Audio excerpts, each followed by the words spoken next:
What's up, guys? Welcome back to Carnegie Studios. My name's Chris, and today we're going to be talking about 3 things I wish I did when I first started playing piano.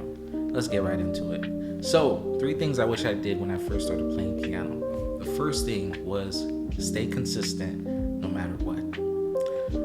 I can't stress this enough.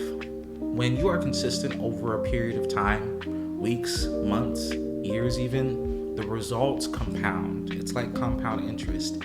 It seems like it happens overnight how good you become at something or how big something becomes because it's consistently being done over that period of time. And when I first started playing, I started and stopped so many times.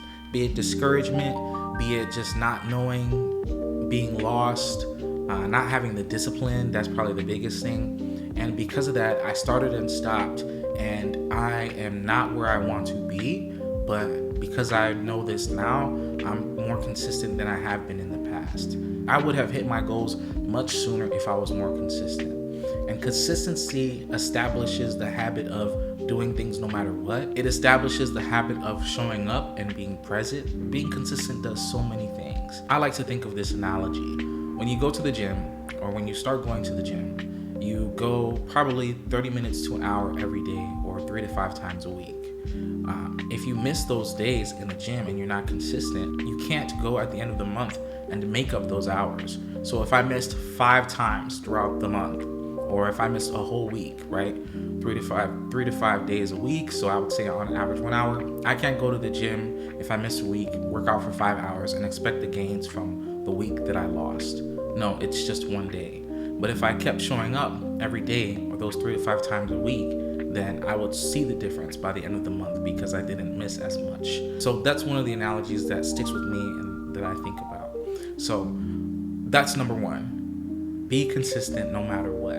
No matter how small, even if it's 5 minutes a day or it's 20 minutes a day, just do it. The second thing is practice the easy stuff first, or practice the foundational things first. When I first started, I wanted to play all of the advanced stuff. There were 7th chords, R&B chord progressions, gospel chord progressions that I was like, I want to learn that. I want to learn that, and I want to learn that. It was Candyland for me, and I learned all those things, great. But to this day, there are foundational things that I skipped over that I should have learned in my first year that I'm going back to learn. As we speak, it has been 11 years since I sat down and said, hey, I want to learn this thing called piano. It has been 7 years since I started taking it seriously. I promise you, if I had learned the foundational things first, I would be blowing it out the ballpark. And so I always think back to that, and I always think it's great that I learned those things, but at the same time, if I learned the foundational concepts and I learned the easier stuff, it would have built my confidence, and I probably would have stopped less. Going back to the consistency portion, I probably would have stopped less if I learned the foundational things and I knew what I knew now. So that's one of the biggest ones for me. Learn the easy stuff first, learn the foundational stuff first, and then build off of that.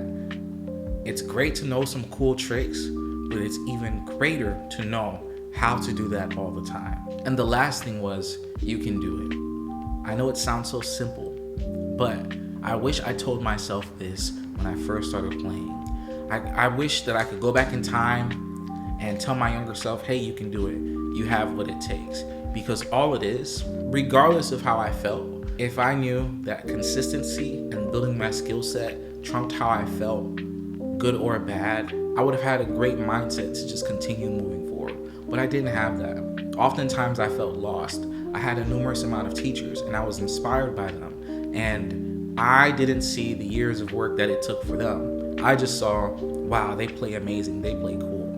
And so I'm seeing them play these amazing things. I'm sitting in church, I'm listening to these amazing songs and watching the piano player, and I'm thinking to myself, wow, can I do that? I don't know how I'm gonna be able to do that. And it was negative self-talk that brought down my confidence. But if I was just told, hey, you can do it, it's just a matter of time, consistency, and a plan, it would have changed everything for me. And that would have been, again, a way for me to stop less. But hey, hindsight is 20/20. At the end of the day, I'm here now. And instead of being discouraged, I'm inspired. Something I've been thinking about recently is this quote: "Don't let inspiration become despair." Don't let the things that inspire you make you feel like you can't ever do that. The reality of it is you can.